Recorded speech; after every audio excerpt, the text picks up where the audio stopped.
Olá pessoal, meu nome é Raíssa Lima e essa daqui é mais uma aula de língua portuguesa para vocês, oferecida pelo EducaPE. Então antes de começar a aula, já queria convidar você que ainda não é inscrito nesse canal, um absurdo, a se inscrever, clicar no sininho para ativar suas notificações e também seguir a gente nas redes sociais, tá bem? O EducaPE é uma iniciativa incrível e eu sinto muito prazer todas as vezes de dizer para vocês que a gente tem que acompanhar isso daí de bem de pertinho mesmo, tá certo? Então hoje, antes da gente começar, na verdade, o conteúdo, eu queria fazer um comentário com vocês. Quem acompanha aqui pelo EducaPE sabe que eu sou assim, digamos, um pouco nerd, não é? Assim, um pouco viciada, por exemplo, em Star Wars. Eu trago vários exemplos para vocês aqui, sempre com coisas, relações aí. Mas o que vocês não sabem é que, na verdade, a minha paixão por Star Wars, ela só existe porque começou quando eu era criança. Sempre adorei tudo que era relacionado a espaço, galáxia, enfim. Sempre fui essa pessoa. Mas eu queria mesmo começar com vocês hoje falando de uma canção de alguém que pode até parecer um pouco inusitado para vocês. O Gilberto Gil tem uma canção que se chama Estrela. E ele explica assim o porquê das estrelas aparecerem e desaparecerem do céu com um poema muito lindo que eu queria que o pessoal colocasse para vocês darem uma olhadinha agora. Ele diz o seguinte: há de surgir uma estrela no céu cada vez que você sorrir. Há de apagar uma estrela no céu cada vez que você chorar. Agora você me pergunta, Raíssa, todo esse papo não é de estrela? Eu quero saber de que horas que começa essa aula. A aula de português vai começar agora. Hoje a gente vai estudar divulgação de pesquisa. Então eu trouxe para vocês essa citação aí maravilhosa da canção do Gilberto Gil, porque o Gilberto Gil trata, não é, dá uma explicação assim bem simples do porquê de uma estrela aparecer no céu. Ele diz que a estrela ela brilha no céu quando a pessoa que ele ama sorri. E ele diz que uma estrela apaga no céu quando essa pessoa começa a chorar. Mas existem outras pessoas que explicam esse fenômeno da estrela brilhar e da estrela morrer de outra forma, além dessa forma poética que o Gilberto Gil usou aí na canção dele. E é justamente essa outra forma que eu trouxe para vocês aqui. É uma dúvida comum das crianças. Por que as estrelas brilham? Então, não é de forma diferente do Gilberto Gil, como a gente já viu aqui. O site Só Biologia traz para a gente um outro tipo de explicação. Eles dizem o seguinte: as estrelas nascem a partir de nebulosas, constituídas em grande parte por gases, poeira e partículas sólidas. Os cientistas explicam que existe uma atração recíproca entre as partículas de matéria que compõem a grande nuvem, a nebulosa. Essa atração é denominada força da gravidade. Em razão da força da gravidade, a matéria que constitui a nebulosa se agrupa, compondo uma massa compacta e formando os astros. Aí você pode estar em dúvida agora, né? Pensei que a aula fosse de português. Você disse que a aula de português ia começar e agora eu tive uma aula de ciências. O que danado é isso, Raíssa? Bom, vocês acabaram de ver, não é? Um tipo de texto que a gente usa bastante naquilo que a gente vai estudar hoje. Divulgação de pesquisas. E aí eu queria analisar com vocês rapidinho, não é? A gente vai continuar a ler rapidinho aqui essa parte do artigo. E aí a gente vai se debruçar um pouquinho sobre o estudo desses dois textos. Porque a gente vai estudar ainda um pouquinho sobre as diferenças entre o jeito do Gilberto Gil explicar e o jeito do artigo explicar. Então ele diz o seguinte, o artigo: alguns astros alcançam um tamanho gigantesco e a temperatura no seu interior é elevadíssima. A pressão e o aquecimento se tornam tão intensos no centro desses astros que uma grande quantidade de energia liberada sob forma de calor e luz. Essa propriedade de produzir o próprio calor e a própria luz é o que diferencia as estrelas dos planetas e de outros astros. Então, as estrelas brilham porque o brilho das estrelas é produzido por parte de sua energia que se irradia pelo espaço sob a forma de luz. As estrelas não duram para sempre. Elas nascem, evoluem e morrem. Esse mesmo processo ocorre com o Sol, pois ele também é uma estrela. Então agora eu proponho para vocês que a gente faça uma espécie de batalha, tá bem? Entre o Gilberto Gil e o site do Só Biologia. Olha, observe bem que não é uma batalha de confronto para decidir quem é melhor aqui, tá? Mas sim uma batalha para a gente dar uma analisada aí em algumas coisas que eu sempre explico para vocês, que são básicas, que a gente tenha o cuidado na hora de escrever ou de analisar qualquer texto. A gente vai analisar aí o Gilberto Gil e o Só Biologia. Qual era a finalidade de cada texto aí? Quem era o público-alvo, ou seja, para quem que ele está escrevendo? A linguagem, que linguagem que é empregada nesse tipo de texto? E aí, a estrutura textual, não é? Como que eu monto esse texto de acordo com aquilo que eu quero? Então, observe bem que, se a gente for olhar o Gilberto Gil, a gente tem uma canção. A finalidade do Gilberto Gil, na verdade, não é explicar exatamente por que as estrelas brilham e deixam de brilhar, mas sim emocionar o público dele, não é? Emocionar talvez a pessoa que ele ama quando ele diz a estrela há de surgir quando você sorri. A gente sabe que essa não é uma explicação científica, digamos assim, não é? E o público-alvo, toda essa constelação de pessoas que existem, crianças, adultos, homens, mulheres, que param para ouvir a canção e acabam aí gostando bastante dela. E a linguagem é uma linguagem informal, a gente tem aí uma marca de oralidade com o você, não é, que é usado. A gente tem uma estrutura de texto em versos. E aí você diz para mim, o Só Biologia já vem de outro jeito. A finalidade dele é, com certeza, de divulgar um conhecimento científico sobre a razão por que as estrelas brilham. E o público-alvo, bom, podem ser pessoas que estejam curiosas sobre o assunto, até mesmo pessoas que precisem, de fato, se aprofundar naquilo que é dito. Já a linguagem, a gente vai estar trabalhando aí com uma linguagem mais formal. Vocês observaram que, por exemplo, a gente tem nomes específicos, não é? A gente tem explicação de fenômenos que são um pouco mais complicados da gente conseguir entender somente a partir do texto. Então, a gente tem nomes específicos, tipo o conceito de massa, a gente tem a ideia de nebulosa, que também é explicado, força da gravidade, tudo isso. E a gente fala aí na estrutura textual de parágrafos, não é? Ou seja, o Só Biologia propõe um artigo para a gente ler. E é aí que a gente vai falar, não é, sobre, quando a gente fala sobre divulgação de pesquisas, a gente já pensa logo em ciência, de fato. Mas eu queria lembrar para vocês que são do 9º ano, que na verdade, quando a gente fala de divulgação de pesquisa, a gente está abrangendo um grande leque de tipos de pesquisa diferentes. O importante, na verdade, quando você realiza aquela pesquisa para o seu trabalho de conclusão do ensino fundamental, não é que a gente está passando por um momento aí de suspensão, porque estamos em plena pandemia, mas toda pesquisa que você faz, ela tem um caráter, digamos, que merece ser divulgado depois. Imagina só todo o trabalho que você tem de ler, buscar muitas fontes, escolher o texto ideal, escrever o texto, se revisar, e aí você precisa divulgar isso.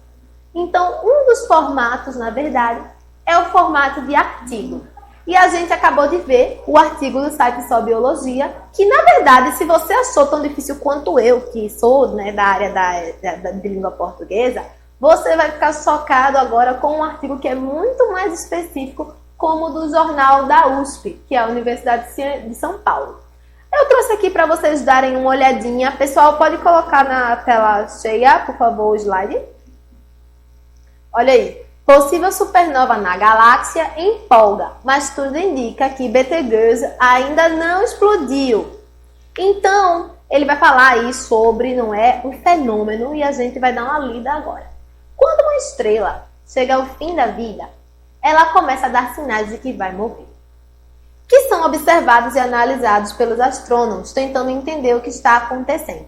No caso da estrela Betelgeuse, na constelação de Órion, uma supergigante vermelha localizada a cerca de 700 anos-luz da Terra, a variação abrupta de brilho é um indício de que ela terminará seu ciclo de vida estimado em 8 milhões de anos, com uma explosão, transformando-se em uma supernova.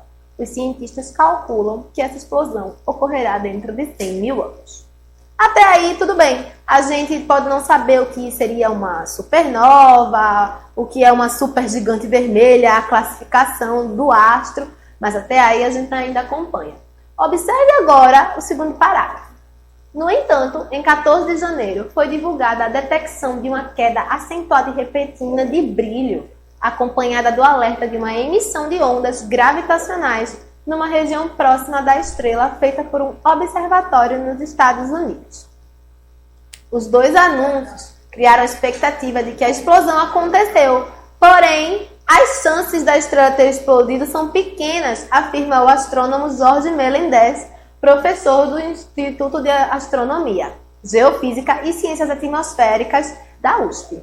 Além de fontes das ondas gravitacionais não terem sido determinadas com precisão, não foram detectados outros sinais de uma possível explosão com emissões de neutrinos e raios gama. Aí você diz para mim, não sei o que são neutrinos, não sei o que são raios gama. Olha só, é porque, na verdade, o artigo científico, como eu acabei de dizer, ele vai depender do público-alvo. Lembram daquilo que eu disse para vocês? A finalidade continua sendo de divulgar conhecimento científico.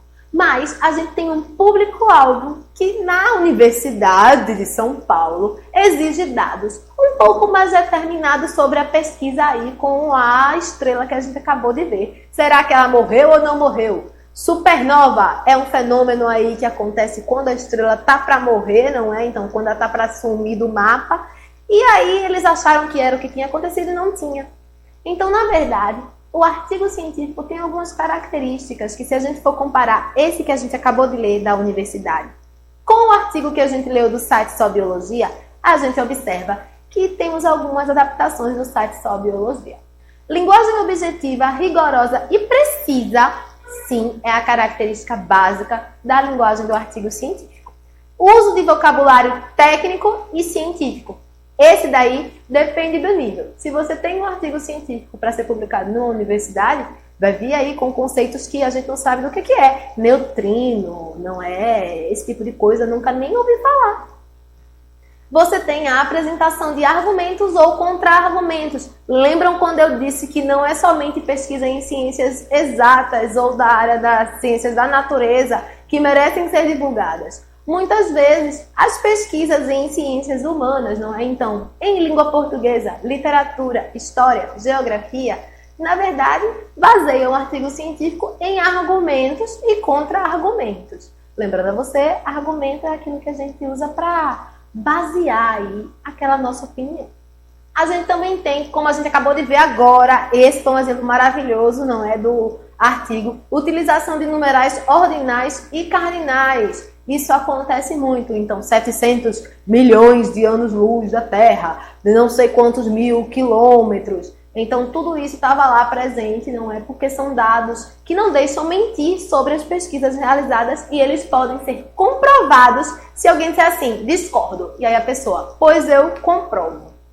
Citações, e também vai ser destinado a um público mais específico. Vocês viram, por exemplo, que eles trouxeram, inclusive, um professor para falar sobre, não é? Que trabalhava no instituto especializado sobre o conteúdo que a gente acabou de ler.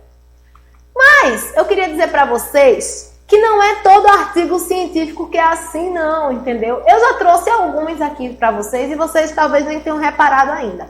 Eu gosto muito de um site que se chama Ciência Hoje das Crianças. E ele tenta descomplicar, digamos assim, a ciência e trazer, não é, para as crianças e adolescentes. E o que eu queria que a gente observasse nesse trechinho aí é que algumas características mais naturais, não é, mais convencionais do artigo científico também aparecem nesse artigo aí micro que eu trouxe para vocês verem. Se chama O Mistério das Estrelas. E diz assim: você já se perguntou por que as estrelas piscam?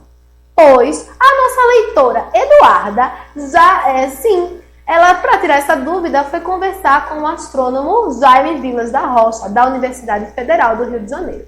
E ele me contou que, na verdade, o pisca-pisca das estrelas é pura ilusão causada pela atmosfera da Terra, aquela camada mais grossa que envolve o nosso planeta. Então, observe aí que a gente tem uma linguagem que é simples, clara e objetiva, não é? Mas a gente não trouxe, por exemplo, toda aquela história de que a estrela é formada por uma nebulosa, então os gases a gente não trouxe nada disso. A gente foi mais claro, e como se trata não é de devolver o texto para uma criança, porque é a criança que vai estar lendo aquilo dali, a gente vê que inclusive o título, não é? Observa aí o título, O Mistério das Estrelas. Já é um negócio que é um pouquinho melhor que aquele da USP. Se você observar o título lá do artigo da universidade, é um título bem claro. O povo acha que Betelgeuse morreu, mas talvez não seja isso. Então, a pergunta que a gente deve se fazer sempre é o seguinte. Eu coloquei aqui alguns exemplos para vocês. Quem é que vai ler o texto Mistério das Estrelas? A gente já respondeu isso. Crianças. Temos fontes de credibilidade? Temos sim. Não é porque é criança que você vai deixar o seu artigo ficar no achismo, não é? Eu acho que é por isso. Nós temos sim uma fonte de informação, que é o astrônomo. O texto é bem curto. Por que será? Porque uma criança não vai ter paciência para estar lendo, não é para ler, aquele artigo científico muito mais complexo e muito mais longo. Ela quer a resposta dela a curto prazo. E talvez você seja essa pessoa. Mas olha só, minha gente, eu queria dar uma boa notícia para vocês. Durante muito tempo, o pessoal acreditou que ciência, não é? Pesquisa era algo reservado de fato para as universidades e para os institutos mais, digamos assim, oficiais, não é? Para as pessoas que são gênias. Mas isso está se acabando, não é? Com o tempo, porque a gente chegou à conclusão que quanto mais pessoas conhecerem sobre coisas, não é, que são pesquisadas, melhor. O problema é que a gente sempre tem essa barreira da linguagem, porque antigamente se acreditava que o artigo científico deveria ser a melhor maneira de divulgar pesquisa científica. E a gente chegou à conclusão que talvez seja um pouco mais assim, legal e também instrutivo chegar nessa pessoa com um quadrinho. Vocês já imaginaram uma tirinha que é justamente feita para divulgar, não é, conhecimento científico? Eu trouxe duas aqui para vocês, eu queria que a gente lesse junto. Dá uma olhadinha aí, diz o seguinte. Menina, você ficou sabendo quem morreu? Quem? Betelgeuse! Mentira! Aquela estrela que morava ali em Orion, ela mesma, explosão fulminante. Gente, tô plasma! E pensar que ela era tão jovem, supernova! Então eu tenho uma pergunta para você, que é uma pergunta bem de língua portuguesa. Qual seria o efeito de humor dessa tirinha aí? Claro, não é? Você vai dizer assim para mim, efeito de humor quer dizer por que a tirinha é engraçada? Exatamente. Por que essa tirinha tem alguma coisa aí que deixa a gente, não é? Que dá vontade de rir no final, mesmo ela falando de algo que a gente debateu antes, que é essa questão aí, se a estrela morreu ou não morreu, cientificamente falando. Porque, na verdade, a palavrinha supernova, que é usada aí no final, é, na verdade, o efeito, não é? O fenômeno que acontece quando uma estrela está perto de morrer. Então, na verdade, a conversa entre eles é que a estrela talvez tenha morrido super cedo, tão jovem, a coitada. Supernova, entenderam? Eu avisei para vocês que eu era um pouquinho nerd, eu não menti, não. E a outra que eu trouxe para vocês é uma que a gente vai ler agora também, que eu adorei. Olha só, que excelente para explicar para as crianças como que a gente consegue as informações que a gente tem lá do espaço. Diz o seguinte, olha lá que linda, uma supernova acaba de surgir. Menina, tô vendo é nada, como você faz para enxergar tão longe? Eu uso lente. Mentira! Você nunca reparou? Se olhar bem de pertinho dá para ver. E aí a lente da Terra, na verdade, é o satélite. Pois é, minha gente. Então, dá pra gente fazer divulgação da pesquisa que a gente faz na escola de diversas formas. Por que ficar somente no artigo? Faça uma tirinha, seu professor vai adorar, eu garanto. Tem outro formato que está se popularizando por aí afora, não é? E junto com ele, alguns outros formatos diferentes, que são os vlogs. Então, eu trouxe uma indicação para vocês de um canal que eu gosto muito, que é o Dragões de Garagem, não é? E o último vídeo que eles postaram é sobre vacina, não é? O assunto do momento. Então, nesse vídeo eles explicam como que são produzidas as vacinas. Então, o vlog, ele também serve, não é, na estrutura do YouTube, para que a gente possa publicar, divulgar tudo aquilo que a gente pesquisa. Lembre-se que nesse caso a gente tem que sempre pensar qual é a finalidade e quem é meu público-alvo. Pode ser qualquer pessoa assistindo ao seu vídeo de vacinas. Então, quanto menos complicado ele for e mais popular, mais eficiente será. A gente tem os infográficos. Gente, vocês funcionam de forma muito visual e eu também. Então, o infográfico é um tipo de texto que envolve imagem e informação. Você tem tudo aí, olha aí o exemplo, não é? 90% de informações transmitidas para o cérebro são visuais. Então, olhou, bateu, ficou. Você tem aí, eu trouxe alguns exemplos para vocês do Covid-19 e também para quem acha que literatura não faz pesquisa, cuidado, viu? Olha só, um livro puxa o outro e a gente tem aí, não é, todo o conhecimento de literatura, de estilos entre livros, um livro puxando o outro, para você descobrir o que é que você vai ler. Pasmem, deu certo comigo. E aí, eu queria conversar com vocês para a gente fazer um resumão do que a gente viu até aqui. Depois que o seu texto, não é, a sua pesquisa ela está feita, seja em qualquer matéria do colégio, é importante que você pense em quem vai ler esse texto. Você pode achar, é só um trabalho de escola, Raíssa, é só meu professor que vai ler. E por que não, talvez, conquistar seu professor, não é tirar proveito dessa situação e convencê-lo, talvez, a fazer uma amostra com os resultados das pesquisas que foram feitas. Primeiro de tudo, lembre-se, a sua pesquisa pode ser em qualquer área do conhecimento, sobre absolutamente qualquer conteúdo. O importante é que você lembre de algumas coisas essenciais depois de ter feito toda a sua pesquisa em como produzir seu texto. Você pode produzir diversos tipos de texto diferentes, mas que neles tem que constar as informações principais e essenciais. Segundo, informações que sejam respaldadas em outras fontes. É importante que você saiba citar, não é? Talvez, se seu texto for um artigo, pessoas que já comentaram sobre aquele conteúdo antes. Você tem que ter rigor, tá bem? O que isso quer dizer? Você não pode inventar informações, tem que ficar ali, não é, focado no que é fato, focado no seu argumento principal para convencer o seu leitor de que aquilo dali é verdade. A linguagem ela deve ser clara. E se for necessário, se você julgar que você precisa falar de neutrinos e radiação gama, aí você vai ter que dar uma pesquisada e a sua linguagem ela vai ser uma linguagem mais especializada e técnica. E o quinto é, a escolha do formato tem que ser adequada ao seu público-alvo. Se for criança, por favor, dá uma lida no Ciência Hoje das crianças, que eu garanto para você que tá supimpa. Ou então lá no Dragões de Garagem, que eu garanto que os vídeos deles podem ser utilizados à torto e à direita. Então, pessoal, queria agradecer a vocês por mais uma aula de língua portuguesa e dizer que a gente vai continuar com o tema de divulgação de pesquisa e eu vou dar umas dicas para vocês de como que a gente pode produzir alguns tipos de texto, que escolhas seriam mais interessantes, não é? Se a gente escolhesse, por exemplo, fazer uma tirinha. Que escolhas são mais interessantes se de fato eu decido fazer um artigo científico ou um artigo que vai ser lido por estudantes também do ensino fundamental? Tudo isso a gente tem que pensar e tem que pensar juntos.